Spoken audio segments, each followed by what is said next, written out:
Hi guys, welcome back to my channel. I'm Dr. Ria. If you guys are new, I make skincare related videos, also lifestyle related videos. So today I wanted to share with you how I shave my face.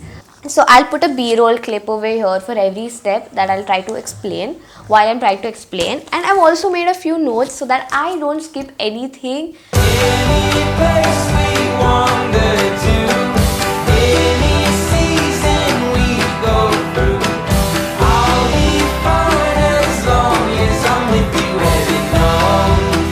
Heaven knows. Okay, so the first most important thing is cleansing properly. Any kind of exfoliation or any treatment that you're going to do on your skin, you need to make sure that there's no makeup, there's no oil. You've cleansed off all the bacteria, the sebum. You just need a fresh, clean canvas to start with your further procedures. So, the first thing is use a cleanser. I use this one from Cetaphil. This is my absolute favorite, especially for winters. It's mild, it's not foaming.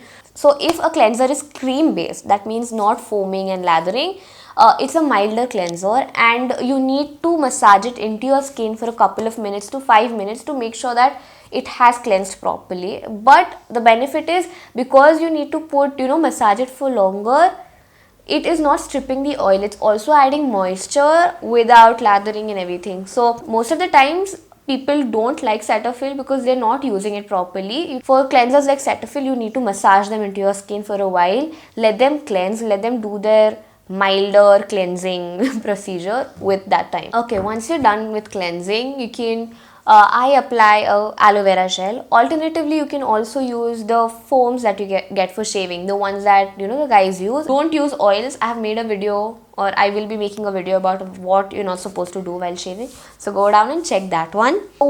Basically what I do is I always wet shave. The reason behind it is that when your hair is wet, the hair follicle, the hair shaft swells up. It's easier to cut it off at that time. So I usually prefer doing a wet shave. I have had a lot of shaving videos in which I have explained why the hair should be wet. It's just the cut is cleaner. The hair that grows back is not very pointed and sharp. Folliculitis, that is the infection of follicles, or small acne scars. A lot of people say that they get small acne or pimples on their face after they shave. If you're doing a wet shave, that is not going to happen. Another thing is there's no ingrowth of hairs, and always make sure that the razor that you're using, the blade should always be clean. After you're done using the razor, clean it with a proper face wash or any detergent.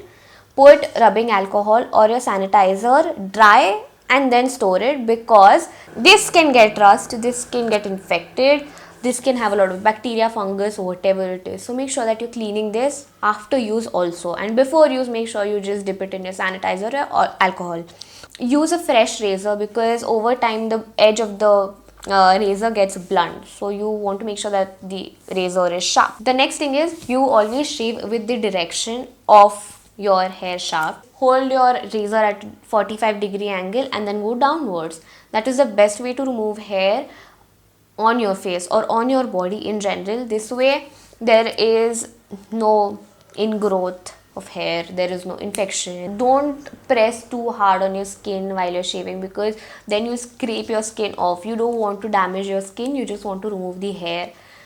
Exfoliation is secondary, hair removal is primary. So make sure that you're not pressing too hard, do it gently, and over one area don't go more than twice. If you're shaving too close, like 4-5 times, that means that hair has a very high chance of ingrowth or getting infected, because you're going too close to the follicle and skin. Okay, after I'm done shaving my entire face, I cleanse again. So salicylic acid will also dissolve all the excess sebum and the dead skin cells to avoid the breakouts that could potentially happen. Just in case, it kills bacteria. It is very beneficial. So I use this salicylic acid face wash, which is amazing, from Neutrogena, after shaving, so that everything is cleansed properly. The next thing is from Neutrogena. I use this moisturizer, which I love a lot. It's oil free, it's very hydrating and moisturizing. Always make sure that you're using a moisturizer that's oil free, that's not comedogenic, after you shaved, to avoid any kind of breakouts, pimples, whiteheads, blackheads, all of that. Shaving is a way of physical exfoliation. That means you're already breaking your skin's barrier. Do not follow it up with strong chemical exfoliation because that can lead to potential skin burns and a lot of adverse effects on your skin, like scarring, chemical burns actually. So don't use chemical peels on your face immediately after shaving. Give your skin at least a couple of days to heal, and then you can start using your active ingredients or chemical exfoliators. I prefer doing all the shaving or skincare routines at night because then you give your skin at least 8 to 10 hours to heal and repair. If you're shaving, I will never advise that you apply makeup immediately after shaving because you've sensitized your skin, you've opened pores, you've done a lot to your skin already, and then if you apply makeup on that, the chances of infections happening on your skin which does not have an active barrier, because you're using makeup sponges, brushes, products, all of that, just avoid it. So you can use this cream. It's a topical antibiotic with a third generation retinol, which is adapalene in this, adapalene and clindamycin, which will help your skin to not break out after shaving if that is a problem that you've been facing with shaving. Okay, I hope you guys found this video helpful. If I have skipped or missed something, or if you want to know more, go down and comment. Just let me know what you guys would want to know. I'll reply to your comment, and also I'll make sure that I am addressing it somewhere in my videos. Bye. This is it for today. Bye.